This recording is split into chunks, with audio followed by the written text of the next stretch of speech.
अस्सलाम वालेकुम। Sony company को कौन नहीं जानता। सोनी कंपनी की शुरुआत कब और कैसे हुई, इसके बारे में मुकम्मल डिटेल मैं आपको इस वीडियो में फराहम करने जा रहा हूं। तो चलते हैं वीडियो की तरफ।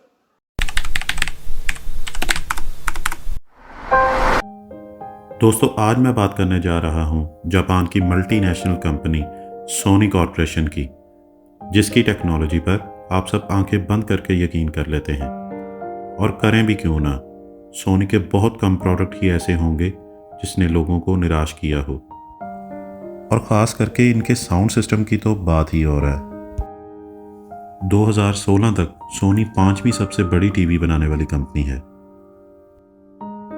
और Sony corporation Sony mobiles, Sony pictures और सोनी फाइनेंस सर्विसेज जैसी बहुत सारी अलग अलग ग्रुप्स में बटी हुई है। तो दोस्तों, हमने सोनी कंपनी की छोटी सी ओवरव्यू देखी, लेकिन चलें अब हम शुरू से जानते हैं कि सोनी कंपनी की शुरुआत कैसे हुई।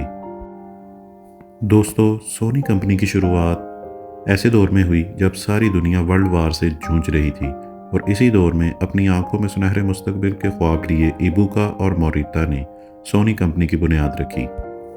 दरअसल इबुका अपनी ग्रेजुएशन की पढ़ाई पूरी करने के बाद टोक्यो में रेडियो रिपेयरिंग की शॉप चलाते थे, और उसी बीच इनकी मुलाकात हुई मोरिटा से, जो इनसे 13 साल छोटे थे। और फिर दोनों ने साथ मिलकर एक बिजनेस स्टार्ट करने का मन बनाया, और 1946 में $500 का कर्ज लेकर टोक्यो टेलीकम्युनिकेशन इंजीनियरिंग कॉर्पोरेशन की बुनियाद रखी।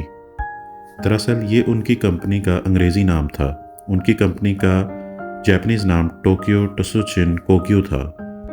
इस कंपनी ने अपना पहला प्रोडक्ट राइस कुकर बनाया, जो कि ज़्यादा कामयाब ना हो सका। कंपनी ने ओवरऑल $6500 का सामान बेचा, और इन्हें सिर्फ $300 का फ़ायदा हो सका। और इस प्रोडक्ट की नाकामी की वजह यह भी थी कि इस कुकर में या तो चावल ज़्यादा पक जाते थे या फिर कच्चे रह जाते थे। इस प्रोडक्ट के फेल हो जाने के बाद दोनों ने कुछ नया ट्राई करने का सोचा, और फिर उन्होंने एक टेप रिकॉर्डर बनाया, जो उन्होंने 1950 में लॉन्च किया था। हालांकि ये प्रोडक्ट भी शुरू में फ्लॉप होती दिखाई दे रही थी, क्योंकि अब तक ये जापान के लोगों के लिए बिल्कुल ही नई थी, और इसका यूज़ लोग समझ ही नहीं पा रहे थे। इसीलिए इबुका और मोरिटा दोनों ने कुछ टेप रिकॉर्डर्स मुफ्त में बांटे, और इसकी खूबियों को लोगों के बीच अच्छे तरीके से एक्सप्लेन किया, जिसके बाद कॉर्पोरेट कंपनीज और मीडिया हाउसेस से खूब ऑर्डर्स मिलने शुरू हुए, और फिर उनकी प्रोडक्शन के हिसाब से कंपनी को एक नई जगह शिफ्ट करना पड़ा।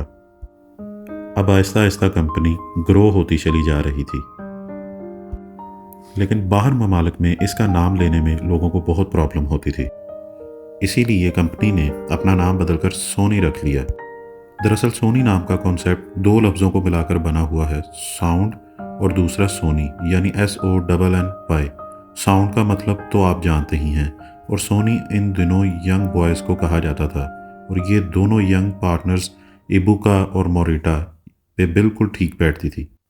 कंपनी का नाम बदलने के बाद कंपनी का पहला प्रोडक्ट TR-55 ट्रांजिस्टर रेडियो 1955 में लॉन्च किया गया, और ये उस वक्त का सबसे छोटा और कॉम्पैक्ट रेडियो था, जिसे लोगों ने खूब पसंद किया। और इस प्रोडक्ट की वजह से सोनी की सेल 1000% तक बढ़ गई। आगे भी सोनी लोगों की ज़रूरतों के हिसाब से प्रोडक्ट्स बनाता रहा।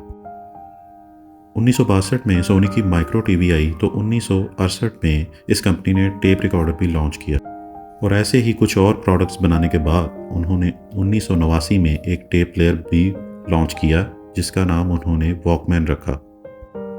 और फिर आगे चल के भी ये इतना ज़्यादा फेमस हुआ कि अगर दूसरी कंपनी भी इसी तरह का मिलता जुलता टेप बनाती तो उसे भी लोग वॉकमैन कहते थे। हालांकि 1980 के आसपास पूरी दुनिया में मंदी की वजह से सोनी की कंपनी को भी नुकसान उठाना पड़ा, लेकिन सोनी ने कभी भी हार नहीं मानी। आगे भी 1982 में उन्होंने CD प्लेयर लॉन्च किया, और इसी साल उनकी तरफ से पहला वीडियो कैमरा भी लाया गया था। और अगर आज की बात करें तो Sony company play station, smartphone, laptop, TV, video recorder, sound system जैसे बहुत सारे प्रोडक्ट्स पर अपनी पकड़ बनाई हुई है। साथ ही साथ कंपनी आने वाली जनरेशन के लिए नई खोज करने में लगी हुई है। कामयाबी की तारीख रचने के बाद 1997 में इबुका और 1999 में मोरिता ने इस दुनिया को अलविदा कह दिया। और फिलहाल इस कंपनी की भागदौड़ कंपनी के सीईओ काज हिराई के हाथ में है।